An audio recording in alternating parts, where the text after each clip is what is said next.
Bueno, hola a todos y gracias por venir en una tarde que la verdad es que acompaña poco para desplazarse, pero acompaña muy bien a una novela como és Calabobos. Donar-les gràcies també a la Carbonera per cedir-nos aquest espai per presentar Calabobos aquí a Barcelona. Y desde Reservoir Books, desde la editorial, simplemente decir que estamos muy contentos, orgullosos de publicar a un autor como Luis Mario y una novela como és Calabobos, una novela que condensa, que tiene desde una recuperación del folclore, tiene mitología, tiene brutalidad, tiene oralidad cántabra, tiene mucha lírica, mucha ternura también. Y creo que la mejor manera de que os adentréis un poco en esta historia es ahora a través de Luis Mario, acompañado de Luna Miguel, y al final haremos una firma de libros para quien quiera llevarse el ejemplar. Así que, cuando queráis.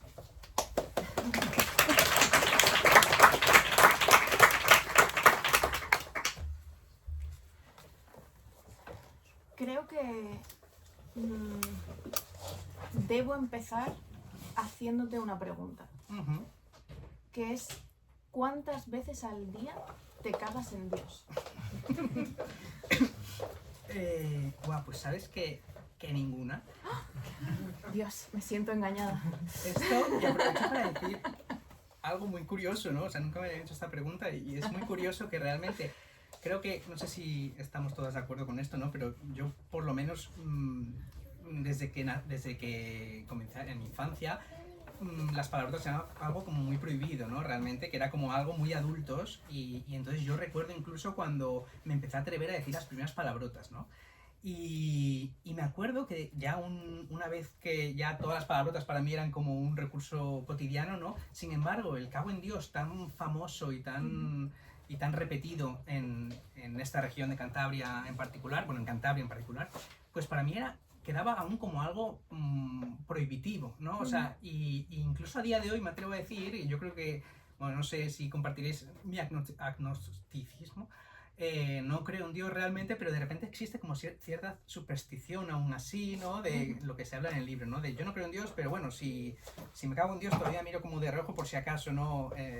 Por si acaso existiría, como dice en el libro, ¿no? Así que me atrevo a decir que, bueno, a raíz del libro sí que lo digo más, fíjate tú, porque creo que está muy poco utilizado y creo que tiene una carga poética y comunicativa muy fuerte, ¿no? Para sacar de ti como la ira o la rabia, creo que un cago en Dios bien dicho. No me cago en Dios, ¿no? Como un cago en Dios, ¿no? Como de repente, ¡guau!, te deja muy desahogado. Bueno, si nos escucha alguien... Vale, me dicen que suba la voz. Si nos escucha alguien de algún partido político de los que prohíben cosas, que sepan que este libro incita a cagarse en Dios. Dicho esto, me gusta que hayas sacado el tema de la fe, porque también como no creyente, yo soy también de las que a veces mira de reojo, me ha gustado mucho ese pasaje, ¿no? Y también me ha interesado mucho la imagen de Dios que hay en Calabobos, como alguien que no puede vernos también por la cantidad de nubes que hay en el cielo, ¿no? Entonces, en un libro como el tuyo, en el que hay mitos muy particulares, en el que hay también mitos populares, ¿no? Por así decirlo, en el que hay monstruos que no sé si te inventas tú o que realmente pertenecen a una tradición o pertenecen a una tradición y aún así te los reinventas, ¿no? ¿Cuál es el Dios que aparece aquí? Ese Dios al que algunos personajes obligan a otros a ir a confesarse, ¿no? Me gusta mucho ese pasaje también en el que alguien siente tanta pereza de ir a confesarse que le dice a otro que vaya por él a confesarse, ¿no? ¿Qué Dios aparece aquí? ¿Qué Dios es ese en el que se cagan? Es que es curiosa esta pregunta realmente, ¿no? Porque creo que sucede en todas las regiones del país, creo que sucede esto, ¿no? Como esta discrepancia o esta hipocresía entre el ser religioso y luego realmente no ser nada practicante o cagarte en Dios, ¿no? Como hablamos aquí en la novela.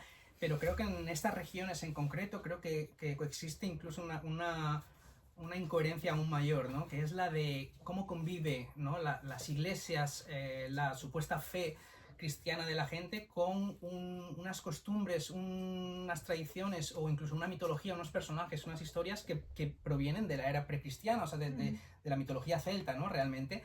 Entonces me parece muy curioso, esto sucede tanto en Asturias como en Galicia, como en el País Vasco, como en Cantabria, cómo de repente convive la guajona, que es una vieja que vive entre los topos y las lombrices y sale a chupar la sangre a los críos que no duermen, ¿no? Con de repente los domingos de iglesia, ¿no?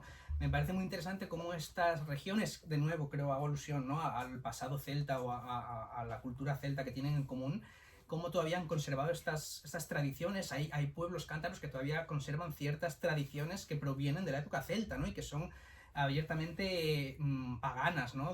Ahora no me acuerdo cuál es el rincón en concreto, pero son tradiciones que se disfrazan con trajes como para espantar a los muertos. O sea, que realmente me parece muy interesante cómo esta región ha logrado convivir como esta cultura precristiana con el cristianismo un poco impuesto, siento que en todo el mundo, o sea, ya no solo en esta región, sino a nivel nacional y en todo el mundo. Entonces este Dios del que hablamos es muy paradójico, ¿no? Porque como se dice en la novela, dice, aquí la gente yo creo que se caga tanto en Dios porque Dios no ve nada con este cielo nublado, ¿no? Entonces creo que es también, o fue un buen recurso para hablar de esta ambigüedad que sucede en el norte, ¿no? Esta belleza y estos entornos tan bellos con esta dureza y esta rudeza que existe tanto en el entorno como en las gentes. Sí, aquí tengo apuntado, son algunas de las notas que he ido tomando durante la lectura. Apunté, esta es una novela climática, ¿no? He leído por ahí o he escuchado comentarios de periodistas o de lectoras, ¿no? Que hablan de una novela rural, pero a mí me interesa más allá de lo rural, que creo que la palabra rural ya la tenemos también muy machacada, ¿no? Quienes además, sé que vosotros estáis muy pendientes de lo que se va editando, ¿no? Y de lo que escriben las compañeras. La palabra rural me parece como que ya la hemos masticado demasiado y me interesa mucho más esa cosa de lo climático, ¿no? ¿Qué significa el clima en Calabobos, valga la redundancia? No, creo que realmente podría ser el personaje principal sin caer en otorgarle personalidad, ¿no? Al clima, pero sí que siento que desde el principio Calabobos nació, lo primero que nació fue el título y la idea de que los personajes estuvieran completamente empapados por culpa de la lluvia constante, ¿no? Si algo he sufrido durante toda mi vida es el comentario típico de eres de Cantabria, ahí llueve mucho, ¿no? Siento que de verdad, que inconscientemente yo me he acostumbrado al llover, ¿no? Para mí ahora de repente es como que no, esta lluvia es insignificante, ¿no? Y entonces siento que en la novela es muy importante el clima también por lo que me acaba... No voy a ser hipócrita, ¿no? Se me acaba de ocurrir cuando tú lo has dicho, pero sí que es verdad que hay muchas novelas basadas en el entorno rural. Siento que esta en especial, por pertenecer a esta región en concreto y por tratar tanto un elemento como es el clima, creo que otorga una nueva capa, ¿no? al ámbito rural, que es el ámbito rural y además castigado o preciado por este clima tan exigente y tan duro. Entonces sí que realmente es como el elemento diferenciador, yo creo, de la novela respecto al resto de novelas quizás que han tratado lo rural, ¿no? Es como lo metarural. Sí. Mira, es que justo, quizás también por mi formación o de formación lectora, pero a mí tu novela se me antojaba descendiente de dos líneas absolutamente locas, ¿no? Que nada tienen que ver con esas novelas rurales, ¿no? A las que a lo mejor se le está asociando, ¿no? Una era, no sé por qué, no me preguntes por qué, pero de repente, también porque estoy obsesionada con lo ruso en general, pero de repente tanta lluvia me angustiaba tanto como la tanta nieve en una Ana Karenina, por ejemplo, ¿no? De repente había algo en esa lluvia que me hacía pensar, ¿no? Precisamente en esas gotas, ¿no? Como una angustia que obliga precisamente a los personajes a comportarse de una manera como puede pasar en buena parte de la tradición rusa. Y por otro lado, y sobre todo, más que lo ruso, que a lo mejor ahí se me ha ido la olla, veo tu novela en sintonía con gran parte de la literatura latinoamericana contemporánea, y pensaba, no sé, en Clío Mendoza, pensaba en muchas de las autoras recientes, ¿no? Que están escribiendo también sobre sus pueblos y sobre sus regiones de ese gran continente, ¿no? De distintos puntos del continente, y también sobre lo crudo, ¿no? De esos lugares. Tú te sientes parte, ¿no? de todo eso, ¿no? Como lector o como autor, claro. Ojalá, ¿no? O sea, realmente, vamos, yo últimamente, mi vida de lector y más aún últimamente, ¿no? O sea, me fascina realmente todo el boom latinoamericano que está surgiendo, ¿no? Yo creo de verdad que se tendría que concebir como, igual que se concibió el boom anterior, ¿no? Como un nuevo boom, porque realmente, pues esto, la forma de tratar temas folclóricos, ¿no? Temas de las tradiciones y tratarlos de una forma, iba a decir realismo mágico, no, pero realismo realmente, ¿no? Porque el propio realismo de estos lugares creo que ya tiene como cierta patina de magia o de místico. Entonces, yo soy un gran admirador de todo este tipo de literatura, ¿no? Desde Sara Gallardo hasta Mónica Ojeda, ¿no? Que también con los chamanes rescata este folclore y lo lleva hacia esta situación en la que yo creo que por eso está funcionando tanto también, o por eso es tan gustosa su lectura, ¿no? Porque realmente se aleja o viene a decir, ¿no? Que existe realismo mágico en la propia realidad, ¿no? Entonces a mí me fascinaba, por ejemplo, en la novela muchas veces hablando con la editora cuando ella me preguntaba, bueno, pero esto sucedió de verdad o esto es realismo mágico, ¿no? Y me fascinaba, ¿no? De repente responderle, no, esto es real, ¿no? Por ejemplo. O cuando veía una cosa que entonces ella se creía, ¿no? Decía, no, esto está inventado, ¿no? Entonces de repente el proceso de edición fue muy bonito por eso, ¿no? Por cómo convivían este realismo mágico con el propio realismo del entorno, que me parece fascinante, ¿no? Un poco lo que he intentado reflejar con la novela es cómo, empezando por mi abuela, ¿no? Que me parece el habitante más interesante de Cantabria, ella misma ya tiene unas ocurrencias y una forma de ver la vida que creo que es muy única, ¿no?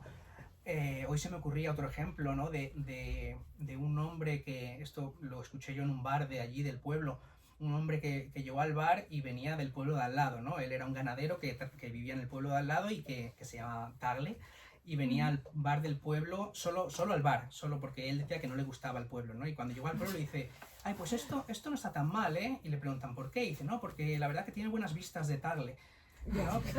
Como que lo mejor de su antes eran las vistas de Tagle, ¿no? Esto me pareció fascinante porque Barico en Novecento habla de un pianista que no se ha bajado nunca, que ha nacido en un barco, en un transatlántico, y se ha pasado la vida allí, ¿no? Y Barico dice que ese personaje únicamente se baja del barco para mirar el mar desde tierra, ¿no? De repente ver algo leído en la novela de Barico y escucharlo en el bar del pueblo es un ejemplo claro de que de verdad siento que no sé por qué, quizás, ayer lo hablaba con un periodista de allí de Santander, quizás por esa rivalidad constante que se respira en el entorno, esa hostilidad que te obliga como a desarrollar el ingenio, me atrevo a decir, para meterte con el otro. Siento, esto lo decía mucho él, ¿no? De cómo allí siempre constantemente hay como un tira y afloja. Creo que ha desarrollado como cierta visión original o poética de las cosas, ¿no? Y el último ejemplo que quiero poner para que no se me olvide, pero existe una rivalidad muy famosa en Cantabria entre los pasiegos y los lebaniegos, ¿no? Los dos valles ganaderos principales de la región.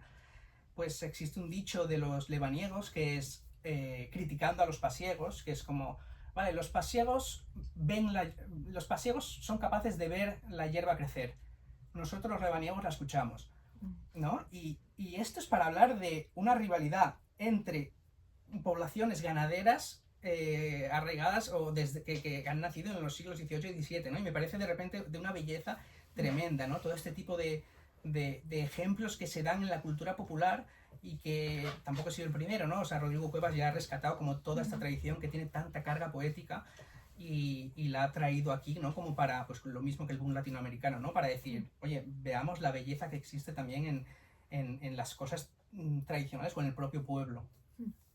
Sí, no, eso atraviesa, quienes ya os hayáis acercado a Calabobos, hay esa visión, ¿no? Ese ir hacia atrás también, ¿no? No solo en la familia, al final esta es la historia para mí, como lectora de una familia, ¿no? Y hay una voz narradora muy curiosa que a veces sale y entra de la narración y a veces nos hace guiños a los lectores, ¿no? Para ir atrapándonos. Hay varios momentos, luego los comentaré, muy curiosos, ¿no? Pero esa voz narradora nos cuenta la historia de su familia y yo creo que de un personaje en concreto, del que también hablaremos ahora, pero todos esos mitos, todos esos cotilleos del pueblo, ¿no? O de la zona van entrelazándose con la familia, ¿no? Y ya no sabes qué es cotilleo y qué es historia familiar, o qué es mito y qué es historia familiar. Y eso también es hermoso, ¿no? Porque ya no es solo el arraigo a la propia historia familiar, ya no es solo saber que tu padre fue el tonto del pueblo, ¿no? Que el padre fue el tonto del pueblo, ¿no? De este personaje, sino que todas esas historias del pueblo ya están en sus propios genes, ¿no? De alguna manera. Totalmente, o sea, aquí creo que en Cataluña también sucede, ¿no? En los pueblos que se ponen motes que se conservan, pues Cal Pep, ¿no? Y Cal Pep se mantiene de familia en familia. Me parece bello, ¿no? Y de nuevo, en Cantabria esa belleza está conjunta con una pátina de, no quiero decir maldad, pero sí como esta pillería de la que existe aquí, ¿no? En Cantabria se ponen motes, ¿no? Entonces yo me he criado desde siempre con amigas de mi abuela que eran Pilar la Gorriona, Carmina la Rápida, José el Piruleta, ¿cómo está? Es Carmen la Camisa, ¿no? Como de repente motes muy...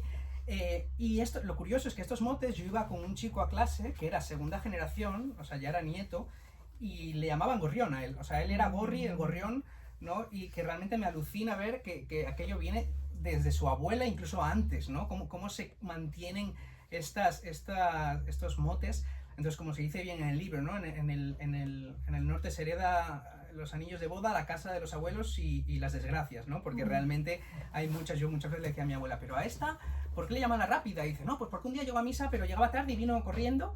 Y entonces, desde ahí se le quedó. Voy a contar una cosa que si me oyera mi abuela me mata, pero mi familia, mi abuela, que le enfadaba un montón, la madre de mi abuela mató una zorra un día que iba a comer las gallinas y la madre de mi abuela era la zorra. Y claro, lo digo de verdad, que mi abuela, si me oye esto, me mata, porque mi abuela no soportaba que se refirieran a la familia como Conchita la zorra, claro. A ver, llegar rápido a misa, bueno, pues la rápida, me quedo con la rápida, ¿no? Pero la zorra, o sea, yo sería Luis el Zorro, que me encanta, porque... Claro, eso te iba a preguntar, que quién serías tú, claro. Luis el Zorro, debería haber firmado así. Pero bueno, que eso es para hablar un poco de cómo en el norte, como pues lo que hablábamos un poco, ¿no? Cómo de generación en generación se pasan estas desgracias. Creo que iba por ahí la pregunta, me desvía un poco. Y no solo eso, ¿no? Sino de nuevo para los chismes, me parece un blurb muy acertado de Ana Pacheco que dice, ahora os lo leo, pero dice exactamente, su prosa entra como las mejores historias, es decir, como los mejores chismes, ¿no? Porque realmente en la novela sí que intenté un poco plasmar como estos... como dice, ¿no? En los pueblos no hay una única verdad, ¿no? Entonces en la novela hay 3 voces justamente porque cada voz te va a contar una versión de unos hechos, ¿no? Y realmente tú, según la historia que te creas, según la voz que te creas, pues vas a creer que ha pasado una cosa u otra, ¿no? Entonces me pareció muy interesante el blurb justamente por esto, porque sí que había intentado como dar a todo, ya no solo porque está formado, la propia novela está formada de muchos chismes o anécdotas que me ha ido contando mi abuela, ¿no? Sino también por eso mismo, porque la propia historia es un chisme en sí mismo. Y bueno, quería como reflejarlo directamente. Pero claro, los chismes también pueden ser, aquí nos estamos riendo, estamos encontrando la parte Sí, amable y esa parte del arraigo, ¿no? Estamos muy Simón Baileanos, ¿no? El arraigo como algo bonito, pero el arraigo también nos devuelve a épocas oscuras y nos devuelve a dolor y a resentimiento y a maldad, ¿no? Es terrible, sí. ¿Cómo has intentado equilibrar la maldad y la belleza en este libro? A ver, es interesante. Sí que siento como que, aprovecho para decir esto, que no se me olvide, ¿no? Pero la novela sí que nació como un relato mitológico.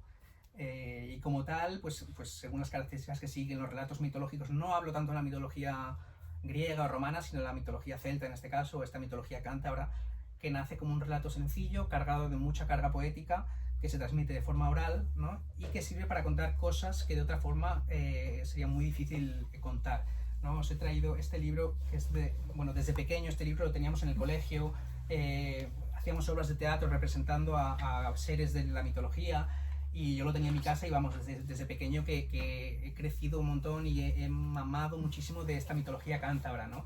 Entonces vuelvo un poco a la dureza de estas historias o estos recuerdos que cuento y que son recuerdos, la novela no es autobiográfica, pero los recuerdos sí, ¿no? O sea, los recuerdos que le suceden a muchos personajes son recuerdos que yo he experimentado y he vivido y he tardado muchos años en darme cuenta de, bueno, lo que nos suele suceder, ¿no? Con estos recuerdos, no quiero decir traumáticos, pero sí duros, ¿no? Que de repente tardas mucho en desbloquearlos y darte cuenta de lo que ha ocurrido en realidad, ¿no? Entonces, creo que la parte dura o la parte cruda de la novela, por un lado, la tenía ya cumplida, ¿no? A base de lo que os digo, como de recuerdos, que ahora ahondaremos más, o anécdotas que había escuchado, o historias que había vivido. Luego falta la parte de la poética, ¿no? Y la belleza. Y para esto, pues por ejemplo, quiero poner el ejemplo de, informándome para la novela, por ejemplo, leí que existe la leyenda del hombre pez, que bueno, os la contaré. El hombre pez fue un hombre, aquí lo vemos, ¿no? De escamas y muy gracioso. Fue un hombre que se ahogó en las rías del Miera, de un río, y apareció meses después en las costas de Cádiz. Lo sacaron unos pescadores con unas redes y según describieron estaba cubierto de escamas y no sabía hablar. Él solo decía liérganes, liérganes, la palabra liérganes. Hasta que llegó un monje que había hecho el retiro, el camino lebaniego, y dijo, no, Liérganes es un pueblo de Cantabria, ¿no? Entonces se pusieron a investigar y se dieron cuenta que este hombre que había encontrado en las costas de Cádiz era el mismo que se había ahogado en la ría.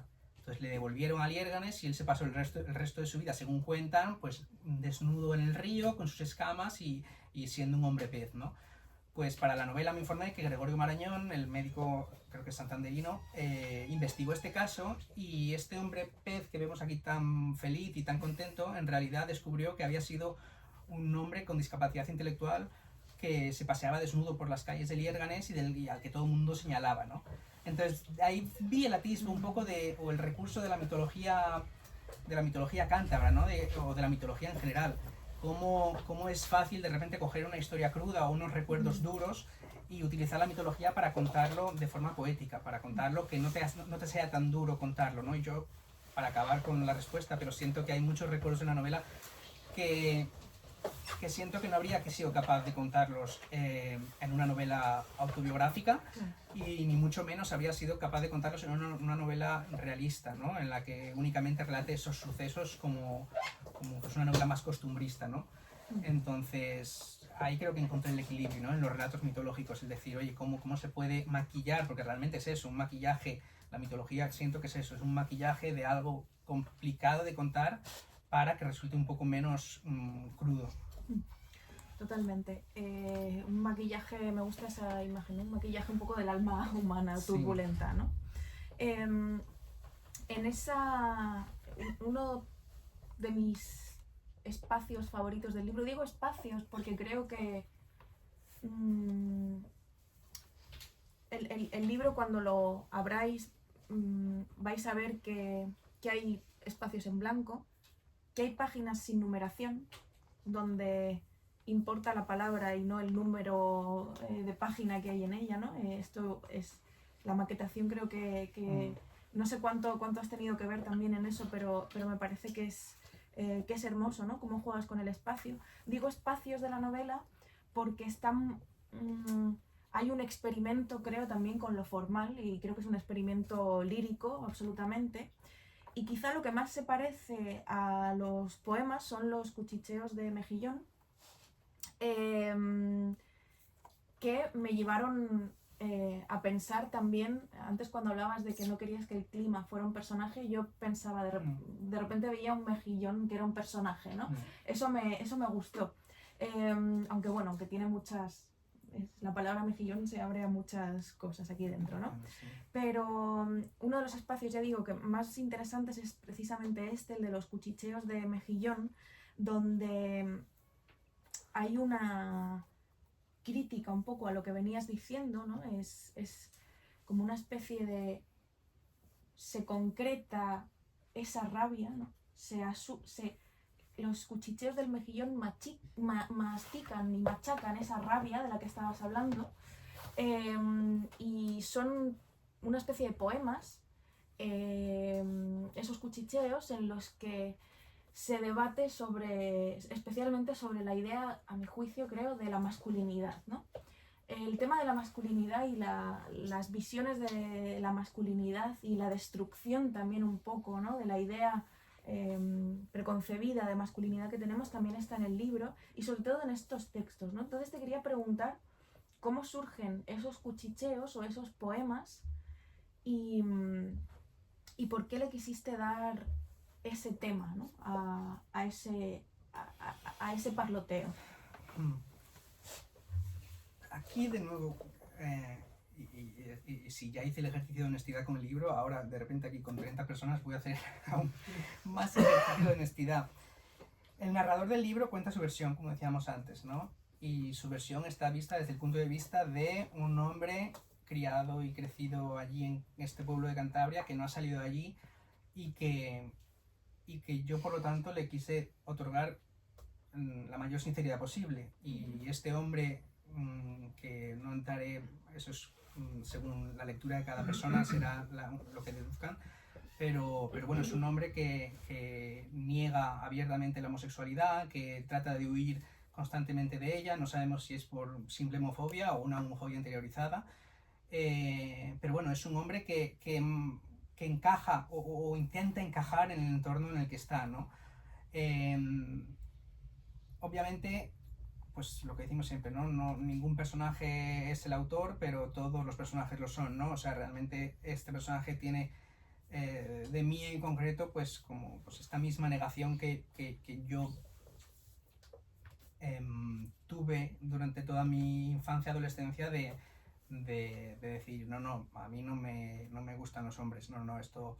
Y esta propia negación de incluso, pues pretender o hacer comentarios, esta es una carga que antes que aquí ya se la contó a mi psicóloga, ¿no? De un comentario homófobo que hice a los 15 años de, no, porque este es maricón. Y es como, pues mira, resulta que el maricón no era yo, ¿no? Como... y esto necesitaba de alguna forma redimirme un poco en la novela de ser honesto con, pues esto mismo que me acaba de costar un montón contar, ¿no? De, sí, yo hice un comentario homófobo, ¿no? Joder, hace unos años me daba vértigo a mí confesar esto porque era como, bueno, ¿y qué va a pensar la gente, no? Que ahora voy de que la mentalidad abierta, pero dije un comentario homófobo, pues para mí era un mundo realmente aceptar esto, ¿no? Y lo intenté hacer con el personaje e intenté que el personaje fuera lo más fiel a lo que yo sentía que en esos momentos el tipo de mentalidad que tiene cualquiera que se haya criado allí, y necesitaba que fuera lo más fiel a ello. El contrapunto era, como tú bien has dicho, los cuchicheos de Mejillón, que necesitaba una voz que también me sirviera a mí para hacer una crítica, ya que el personaje no va a hacer la crítica abiertamente, porque el personaje está sumido en ese mundo y está empapado, de ahí viene el símil, ¿no? Está empapado de esa violencia y de esa forma tan corta de ver las cosas. Necesitaba una voz que fuera un poco la contraargumentación, ¿no? Que fuese como una crítica a todo esto que el personaje mismo estaba criticando. Entonces, si me permitís, leo un fragmento súper rápido de un poema que dice: en el norte los hombres se enzarzan para saltarse los dientes, los hombres se enzarzan para sacarse los ojos, los hombres se enzarzan para arrancarse las lenguas, dos hombres se enzarzan para tocarse, dos hombres se esconden entre las rocas. En el norte los hombres se esconden para no hacerse daño. Yo esto nace de unos recuerdos, o sea, unos recuerdos que yo he visto desde el colegio, he visto a gente pegarse, a hombres pegarse por la cosa más tonta y por la cosa más nimia, y hacerse verdaderas barbaridades por las cosas más absurdas, ¿no? Y al mismo tiempo yo he visto, o era archiconocida esta historia, de un hombre conocido en el pueblo que le habían pillado en un barco teniendo relaciones sexuales con otro hombre. Y desde ese momento que le encontraron escondido teniendo relaciones fue el hazmerreír del pueblo, ¿no? Y esta reflexión me costó mucho, ¿no? Aceptarla, ¿no? El hecho de que la gente allí en el norte, eso, se esconde para tener relaciones sexuales o para amar a otro hombre, ¿no? Mientras que en público se matan, predican esta violencia. Entonces me parece como una visión un poco dura. También había otra reflexión que hablábamos el otro día de cómo hay en ciertos países, ¿no? Dice, en el norte los hombres no matan a otros, pero no aman a otros, ¿no? Que de nuevo lo hablábamos ayer y salía como, bueno, es que es una es simplemente un recurso poético, pero no, nos dimos cuenta en el debate que a día de hoy existen países en los que hay conflictos armados, en los que los hombres se están matando sin ningún tipo de consecuencia legal, porque hay un conflicto armado, y en ese mismo país existen legislaciones que condenan a muerte a estos hombres por amar a otros, ¿no? O sea que realmente este retrato que parece tan distópico, tan crítico, tan poético, no es nada más que la propia realidad. Entonces, de ahí los cuchillos de mejillón un poco, ¿no? Como para también yo ser honesto tanto de un lado como del otro, ¿no? Ser honesto también con la parte crítica, pero ser honesto también con la parte en la que entono más el mea culpa de, bueno, yo he vivido eso, ¿no? Y he tenido que convivir con eso. Antes de hablar de ese espacio sin numeración del que os hablaba, de esas páginas desnudas que hay, creo que en el punto álgido, ¿no?, de la historia, has dicho que al final Calabobos también es un cotilleo, ¿no? Entonces yo creo que el punto álgido del cotilleo llega, no sé qué página porque no hay numeración, no, la 100 algo, 100 y pico, casi 110 por ahí, ¿no?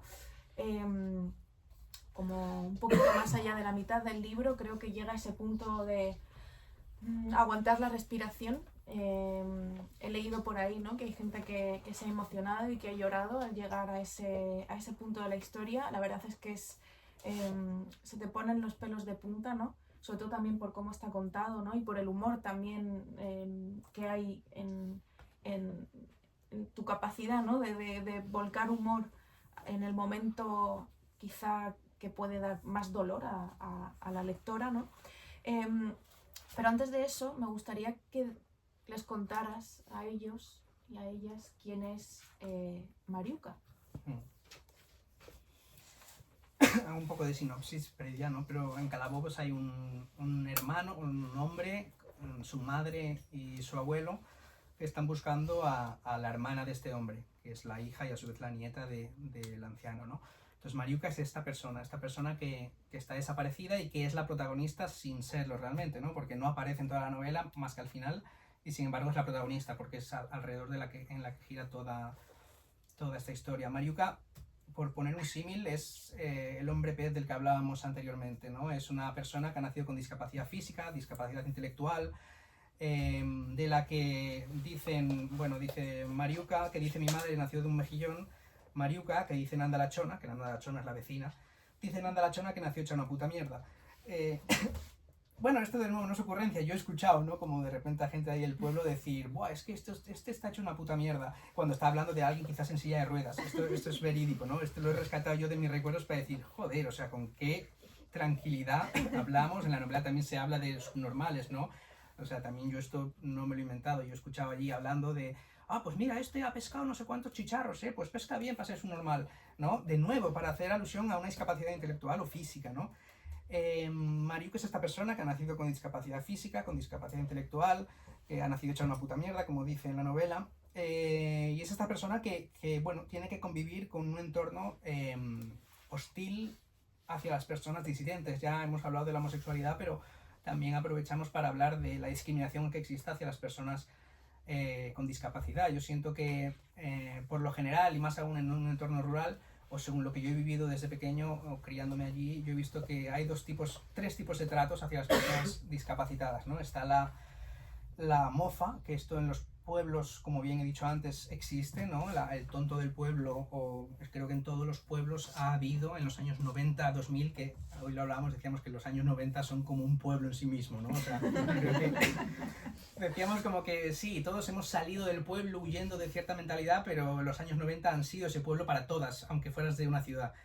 Entonces, bueno, hablamos de estos tipos de tratos que hablan en el libro, ¿no? Le dicen Mariuca, cuando va al pueblo, dicen Mariuca aquí al pueblo, al centro del pueblo, no viene nunca, porque o se ríen de ella, o tienen compasión, y finalmente dice, lo mejor que le puede pasar a alguien como Mariuca es la indiferencia. Esto, yo nunca me he sentido abiertamente activista de la discapacidad, pero así como os he dicho que de verdad que todo esto quiero que lo valoréis, no, pero de verdad me está costando mucho decirlo, pero porque me he propuesto decirlo, ¿no? Yo nací con una discapacidad y yo tengo mi carnecito de de discapacidad.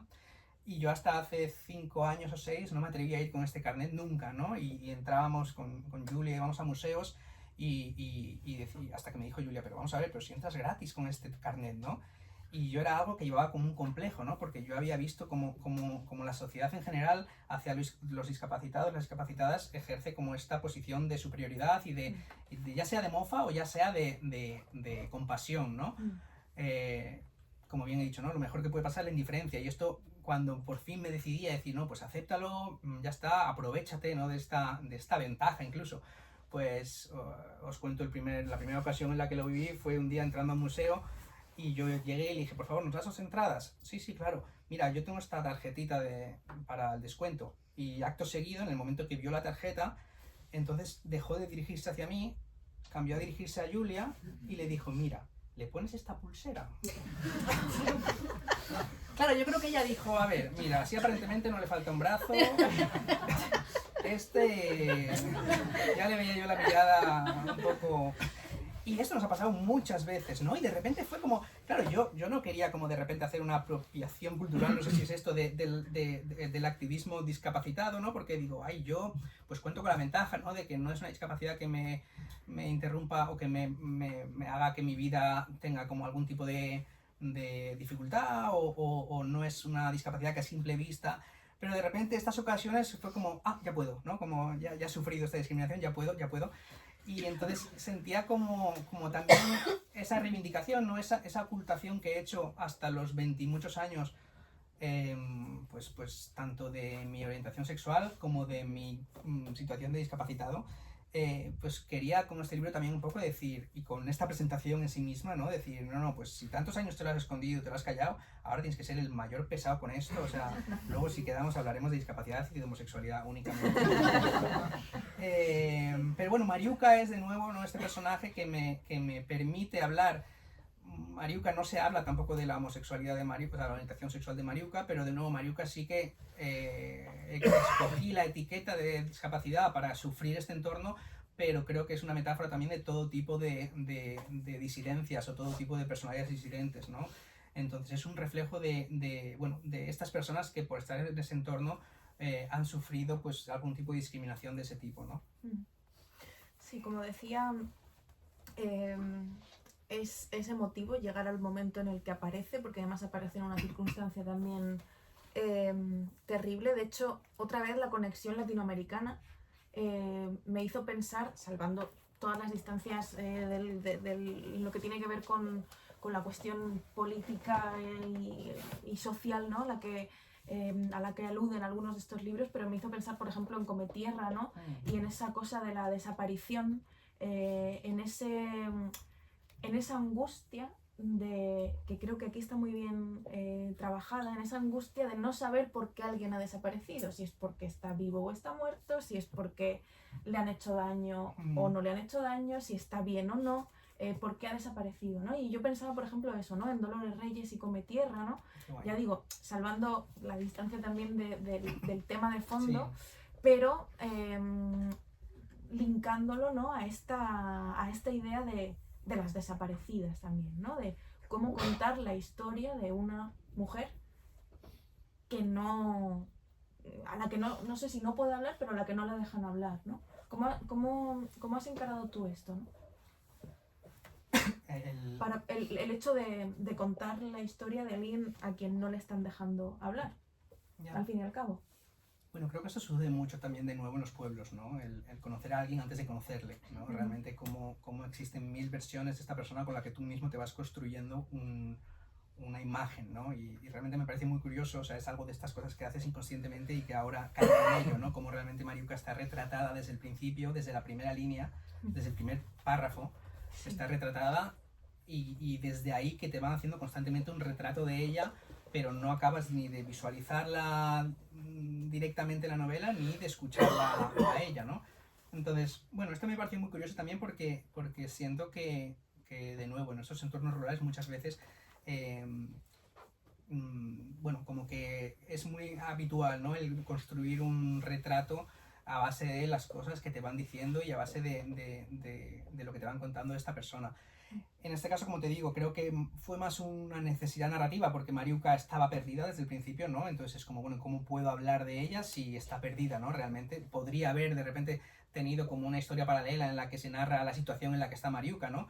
Pero siento que ahí se había perdido un poco como la preocupación que existe desde el principio de dónde estará Mariuka, ¿no?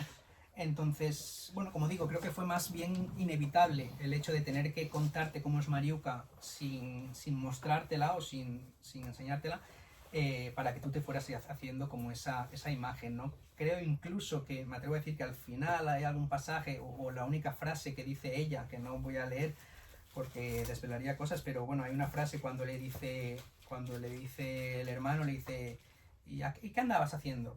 Y que ella le responde, y con esa frase creo que de repente te das cuenta de que ella como que realmente ha sido la que ha llevado las riendas de la historia, ¿no? Como que realmente ella sabía muy bien dónde estaba, sabía muy bien lo que estaba haciendo y que no estaba realmente perdida, ¿no?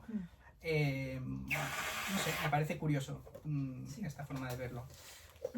No sé si te gustaría precisamente leer ese inicio, que yo he Sí, anotado guay, aquí, sí. es una anunciación marítima. Decías que hablabas de las mitologías. Yo creo que hay dos momentos mitológicos de muy distinto tipo para Mariuka. Uno es esta anunciación, su nacimiento, ¿no? Esta anunciación marítima, ¿no? Yéndonos, ¿no?, al imaginario cristiano. Y luego está también hacia el final, pero lo digo sin desvelar, pero para que tengáis la imagen cuando lleguéis o si ya habéis llegado, también está la Venus, ¿no? Hay una especie de Venus, solo que con un mejillón, ¿no? Es la Venus del mejillón, por así decirlo. Guay, Y esa imagen me parecía muy evocadora también. Qué guay. Pero bueno, sí, puedes leer esto. Sí. La novela empieza con las palabras de una madre que salió por leña, y que dice: el mar me la trajo, se puso todo negro y me la trajo, me curió el mar para darme una hija, yo la encontré entre las rocas, metiduca en una concha de mejillón, y yo me agaché, y yo la arranqué de la roca, y cuando abrí la concha, en lugar de un mejillón pequeñuco y arrugado, vi aquel feto pequeñuco y arrugado que era esta cría, y el mar me dijo: métetelo, me dijo que me lo metiera para dentro de mí, y yo lo cogí despazuco, lo arranqué de su concha y me lo metí dentro, y luego una ola me lo metió más adentro, me lo empujó para metérmelo a donde se hacen las crías, y la concha yo la tiré, porque supe que la concha desde ese momento iba a ser yo.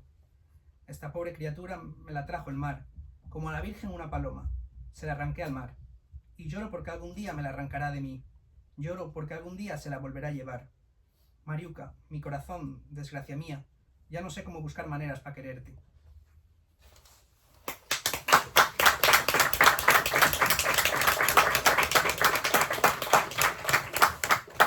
Antes de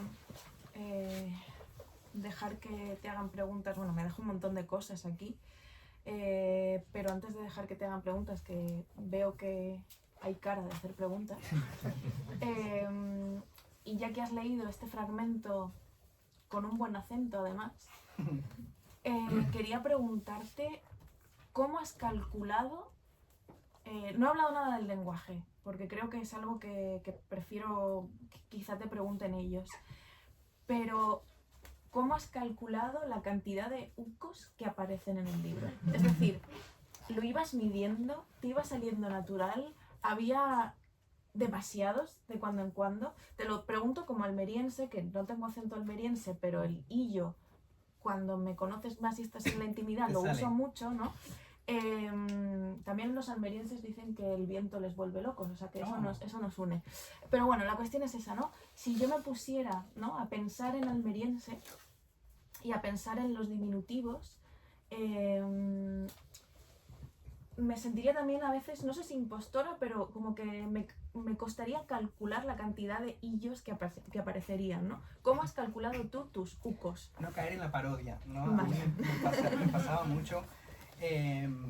Siento también ahora un matiz, pero que creo que en todas las regiones buscamos excusas para nuestra locura, ¿no? Cuando haces el sistema, lo que no, ¿no? Pero esto es muy curioso esto, porque sí que yo tenía miedo muchas veces en caer en la parodia, ¿no? Entonces los sucos sí que es verdad que bueno, no sé, yo simplemente oía en mi cabeza a gente de allí, ¿no? Bueno, yo mismo, ¿no? Pero como que les oía un poco hablar a la hora de escribir los diálogos y entonces sí que sentía como, no, aquí sí que creo que quedaría oportuno, aquí no. No obstante, luego hubo una revisión, ¿no? Y sí que hubo de repente como situaciones en las que me daba cuenta que quizás estas dos frases con uco, uco, uco era demasiado exagerado, ¿no? Esto sucedió con los sucos, por ejemplo. Con los cago en Dios sucedió una cosa muy curiosa que, claro, con la editora también de repente surgió la necesidad de revisar la cantidad de cago en Dios que aparecían en la novela. Y me decía, guau, hay algunos pasajes que quizás te has pasado, quizás eres un poco exagerado. Entonces, justo ese día salió una noticia que en las costas, además de mi pueblo, de allí de Suances, había unos marineros que se habían cruzado con unas orcas.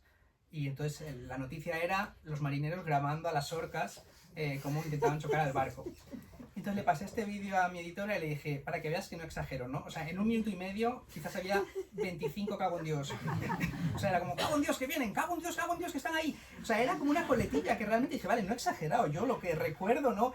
Y entonces luego estuve muy paranoico al respecto, ¿no? Cuando volvía para allá una temporada y estaba en el bar, y de repente estaba muy atento al resto de voces, ¿no? Y era imposible no oír un cago en Dios, ¿no?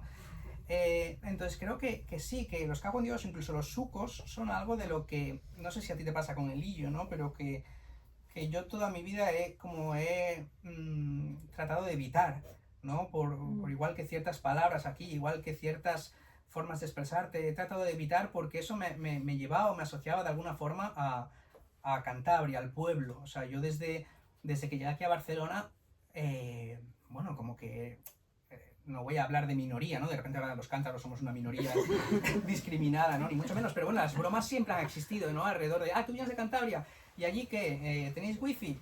O de repente, como, ¿no? Allí os folláis a las cabras, ¿no? Entonces, esto ha existido siempre, ¿no? Como este tipo de bromas, y por lo tanto eso inevitablemente me hacía complejarme de este origen, ¿no? Del origen de pueblo y todo lo que tenía que ver con ello, como los ucos, los acabados en ucos o cualquier cosa de este tipo, los verbos mal usados, ¿no? Bueno, mal usados digo entre comillas, ahora hablaremos del tema, pero en Cantabria en lugar de decir si tuviera que ir, se dice si tendría que ir, ¿no? Y de nuevo, esto es algo que mi propia madre me decía, wow, pues yo desde que salí a estudiar de pequeña fuera de Cantabria es lo que más trabajé, intentar librarme de estos condicionales mal usados, ¿no? Y un poco la Nora también es reivindicación de todo esto, ¿no? Reivindicar por qué exactamente está mal usado, ¿no? Porque en la RAE no aparece ese uso aplicado a... O sea, realmente si se pone como toda la población de Cantabria y dice, vale, esto es un uso, igual que sucede con otras palabras, ¿no? Esto es un uso habitual y en la que se ha llegado en un consenso en la propia región, puede ser una variante, un regionalismo, ¿no? Entonces, para mí también ha sido un poco reconciliarme con esto, ¿no? Y sí que los cago en Dios, de repente ahora los estoy contando, ¿no? O cuento anécdotas que son como más chistosas, pero sí que quiero hacer apología a las palabrotas en particular, ¿no? Hoy decía Beatriz Russo también una reseña que decía que cómo se puede contar una historia tan poética con tantas palabrotas, ¿no? Yo creo que precisamente es a base de estas palabrotas, ¿no? Siento que las palabrotas, la poesía en realidad busca palabras con mucha carga comunicativa, ¿no? Palabras que transmitan una idea de la forma más pura posible. Entonces yo creo que no hay nada más puro que un cago en Dios, realmente, para transmitir esa ira o ese enfado o eso que en ese momento quieras expresar. Entonces, soy muy partícipe de las palabrotas realmente. Siento que tienen un poder, una carga comunicativa que no tienen otras palabras y que si se usan bien, si se usan de forma que encajen y que no te parezcan como forzadas, siento que sí, que son, pues como he dicho antes, ¿no? Regionalismos que con este libro me ha apetecido reivindicar un poco, ¿no? Y decir como lo mismo, estos sufijos acabados en uco, de nuevo, ¿no? Se asocian a la regularidad, pero ¿por qué no llevarlos hacia un lenguaje? Claro, hasta que no tengamos el sello de la RAE parece que no se alejan de ese analfabetismo, ¿no? Pero nada más lejos de la realidad. O sea, son usos comunes y de los que tenemos que presumir, ¿no? Cago en Dios.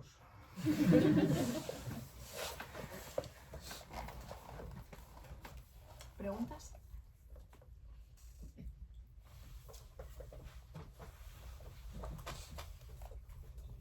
¿Quejas?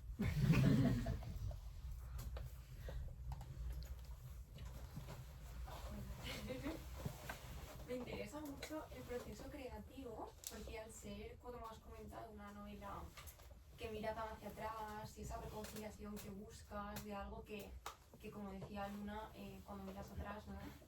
esa dureza, ese dolor asociado al pasado y esa represión. ¿Cómo lo has llevado el proceso creativo? Porque claro, es un ejercicio de escritura, pero entiendo que también es mucho personal ahí, ¿no? ¿Te ha costado mucho temporalmente, hablando de la línea de tiempo? 33 años. Nacer en Cantabria, luego tienes que vivir 18 años allí. No, ha sido muy duro y yo te reconozco que este libro no lo habría escrito hace 4 años, ni por asomo. O sea,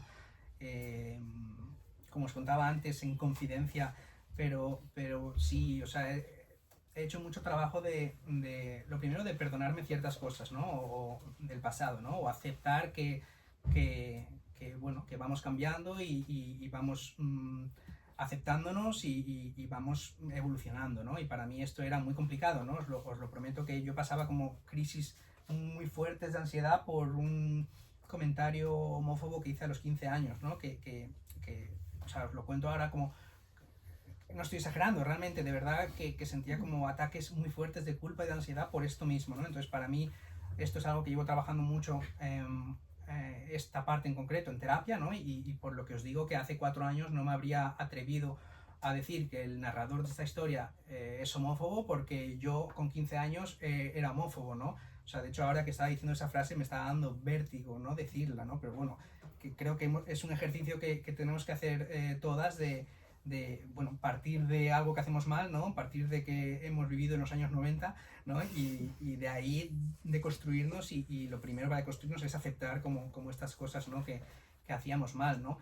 También ha sido un proceso creativo que hace 4 años no podría haber ejecutado, por lo que os contaba antes también, de que hay muchas vivencias propias o muchos temas que como os digo, bueno, y esto es cierto, hace 5 años, la primera vez que le conté a un amigo que tenía una discapacidad, literalmente no me salía las palabras, la voz, ¿no? Y de repente ahora verme aquí contándolo delante de tanta gente, me parece... no os voy a contar cuál es, ¿vale? Y de repente me costaría más, ¿no? Entrar en estos detalles, ¿no? No pretendáis tanto.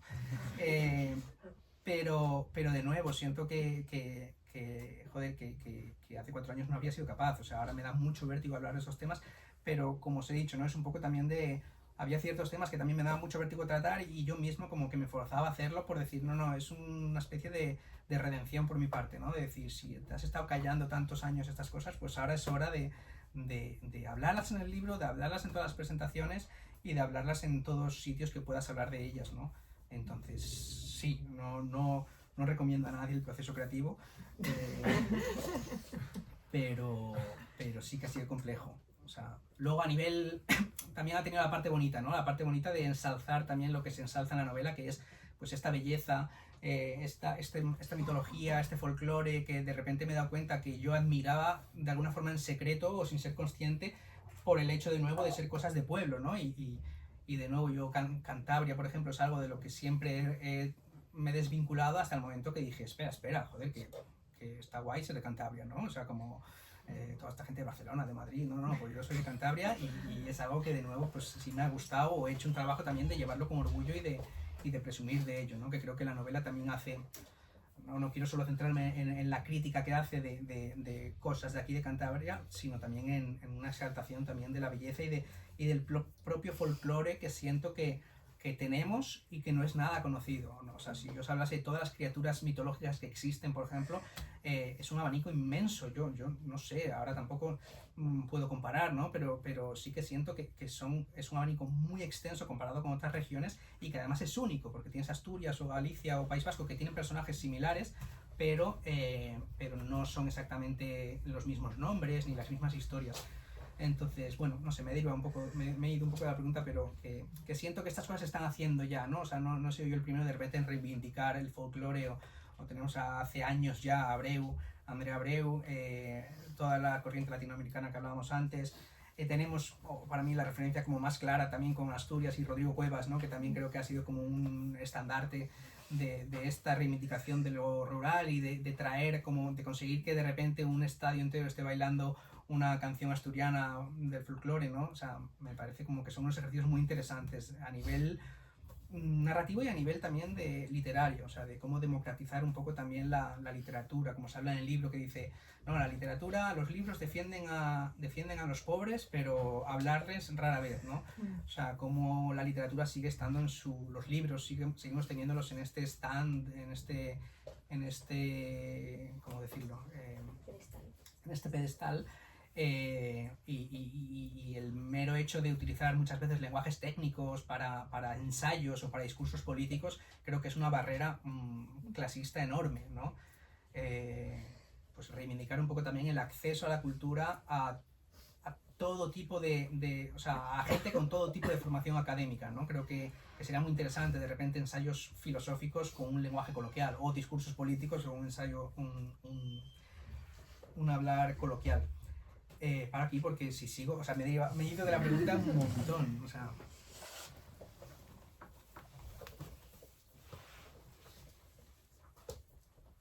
Venga, más. Vamos. ¿Hay alguien cántabro? La pregunta es, ¿de dónde? Como ahora si hay gente en común, si tenemos amigos en común, ¿no? De Thanos y de Puente San Miguel. Estáis todas invitadas a Cantabria, ¿eh? Todas y todos. ¿Hay alguien que quiere ir a Cantabria? ¿Dónde la has escrito la novela? En plan, ¿la has estado escribiendo en Cantabria? Es que antes has dicho... No, la verdad que además coincide que cuando voy a Cantabria voy de visita, entonces esos días no suelo escribir, ¿no?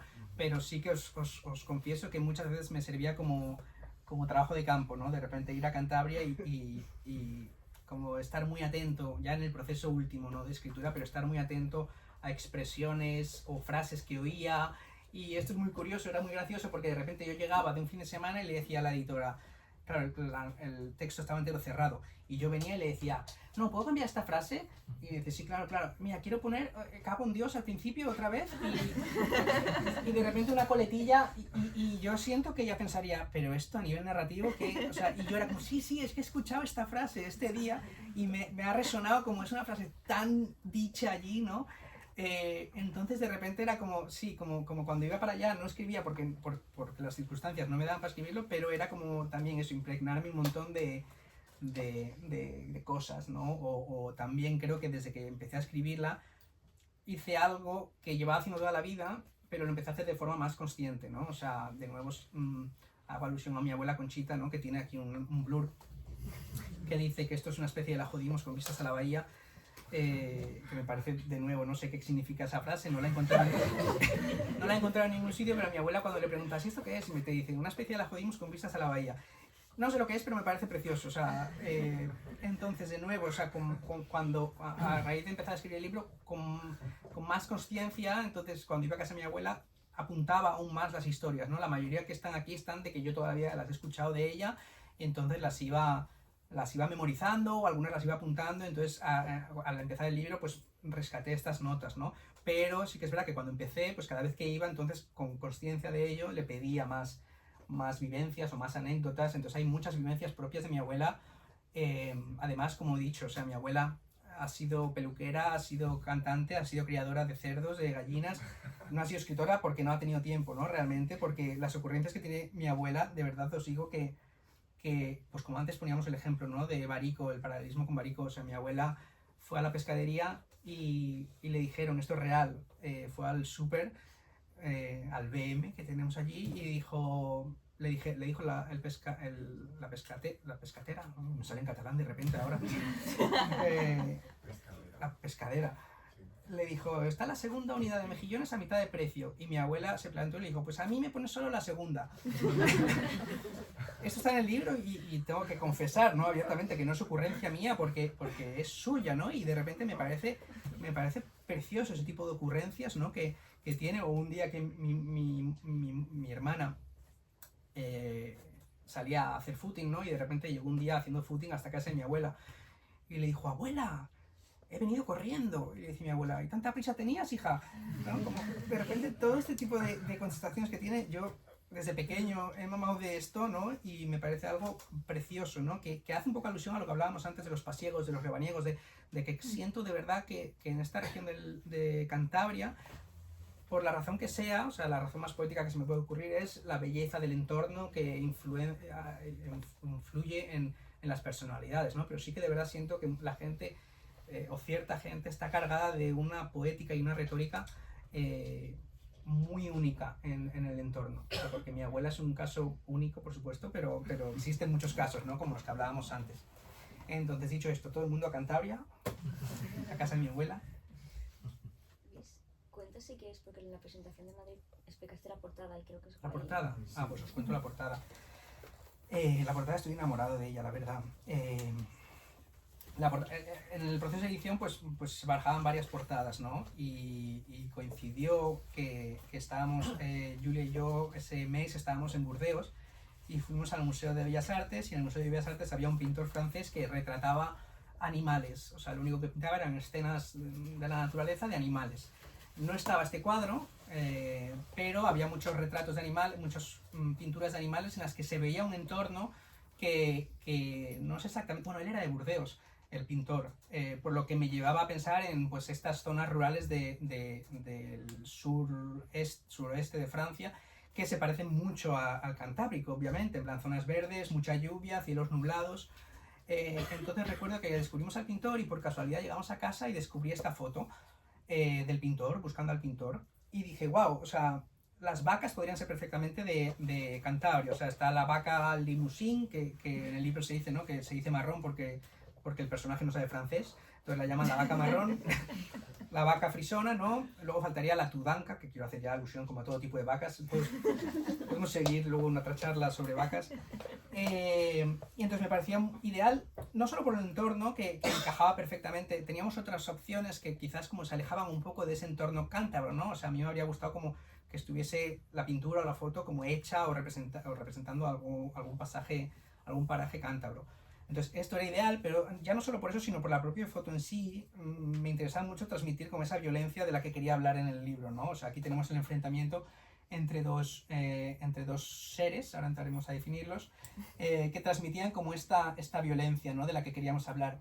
Luego existe un detalle, hay varios detalles en el libro, por ejemplo, que os digo ahora a la gente que no lo hayáis leído, que creo necesarios contaros en la presentación, porque son los típicos que son, por decirlo mal y pronto, son fumadas de las autoras y los autores, ¿no? Y si no los cuentas nadie se da cuenta, pero os diría que estéis atentos a la hierba en el libro, porque va evolucionando durante toda la historia, la hierba del campo de la casa. Y otro detalle es que aquí, por ejemplo, La concha. y otro detalle es la concha del mejillón, que hace alusión a la madre. La madre dice, supe que desde ese momento la concha iba a ser yo. Esto también es un guiño a que mi madre se llama Concha y mi abuela se llama Concha. Y de nuevo, aquí la historia, vemos lo que parecen dos vacas enfrentándose, ¿no? Entonces en la novela en un pasaje aparecen dos vacas que se están peleando y una tira a otra por el acantilado, ¿no? Que aquí parece que se están cayendo. Pero entonces me parece curioso el hecho de deciros que no son vacas, que son toros en realidad. Entonces dices, vale, pues si no representa esa escena en concreto que se narra, ¿qué representa? Y es aquí donde entramos a un aspecto más metafórico que os puedo decir en confidencia, que esto es una especie de adelanto o de pista sobre algo que luego sucede en la novela. Es una especie de representación metafórica de algo que sucede en la novela. Que si se tiene en cuenta este detalle, pues te ayuda quizás luego también a descubrir cuál es esa única verdad que se dice que no tienen las historias del pueblo, ¿no? En este caso, para mí en concreto, sí que existe una única verdad y la pista es esta portada. Pero bueno, espero que saquéis otras conclusiones también. Yo estoy deseando acabar para poneros... pero para poneros una canción que, de hecho, el día de Madrid la pusimos y yo le dije a la librera, nada, la ponemos mientras la gente se va levantando y va firmando, y me dijo la librera algo curioso, me dice, no, la ponemos y nadie se mueve hasta que no acabe la canción. Entonces, ahora os voy a hacer como una última petición de preguntas, ¿no? Si nos parece, si nadie tiene preguntas, voy a poner 2 minutos de canción, a ver si conseguimos escucharla entera, ¿no? Y al acabar quiero un aplauso abrumador. No para la canción, o sea, para la canción, para Luna, y luego si me toca a mí, pues vale. Entonces, ¿alguna pregunta si tenéis mientras voy poniendo...? ¿Quién canta la canción? Ah, por supuesto. La canción la canta mi abuela. Vamos allá. Uy. Un problema técnico. Bueno, os cuento eso, que luego firmaremos libros y podéis comprar, pues esto, Calabobos, cualquier obra de Luna Miguel, que también estará por ahí. Olor a amiga de Julia Peró, una novela completamente recomendable. Y a ver si alguien más, Noelia, que tiene un poemario. ¿Funciona? No os la canto yo. Esa no es mi abuela. ¿Sí? Vamos. ¿Cómo se llama? Perdón. Mi abuela Conchita. ¿Y la canción? La canción se llama La Pasada de Carmona. Si escucháis la letra es muy bonita porque existe una fiesta en Carmona, que es un pueblo de los Valles Pasiegos, una fiesta que llega en el otoño, antes del invierno, que se llama La Pasada de Carmona. Se llama La Pasada de Carmona porque, tal y como cuenta la canción, las vacas que han estado todo el verano y la primavera en los pastos de las montañas, bajan de las montañas para pasar el invierno en los establos. Entonces en el pueblo hacen una fiesta que entonces hacen un pasillo enorme, toda la gente del pueblo y toda la gente que viene de fuera, para ver bajar a las vacas de los campos y verlas. Entonces las vacas van con unos cencerros. Bueno, es una tradición muy bonita. Los montes de Carmona se oyen sonar los campanos, señal que la nieve asoma y descienden los ganados, bajan cruzando las lomas de los puertos más altos, abandonando las brañas donde arrancaron los pastos, donde pasaron las horas de primavera y verano,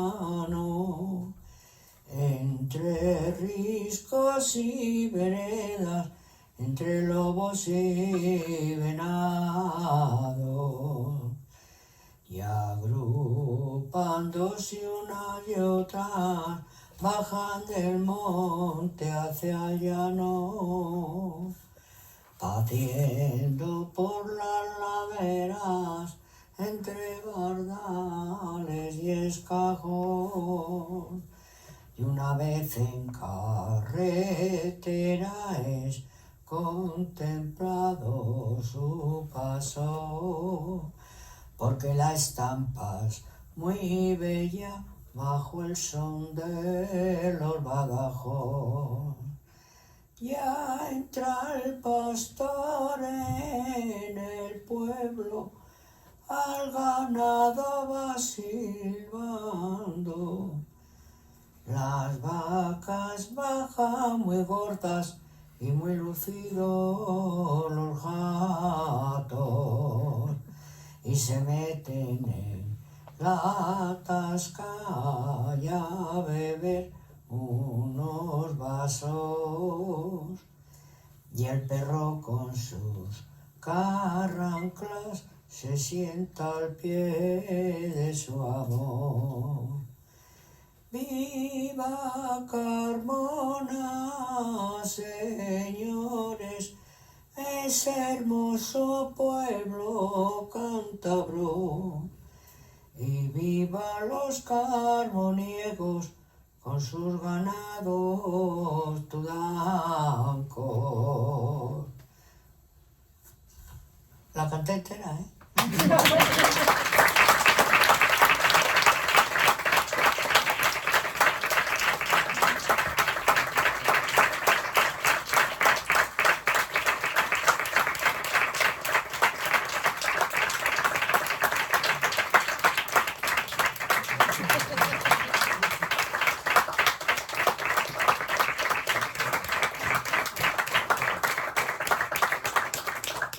Pues afirma. Vamos aquí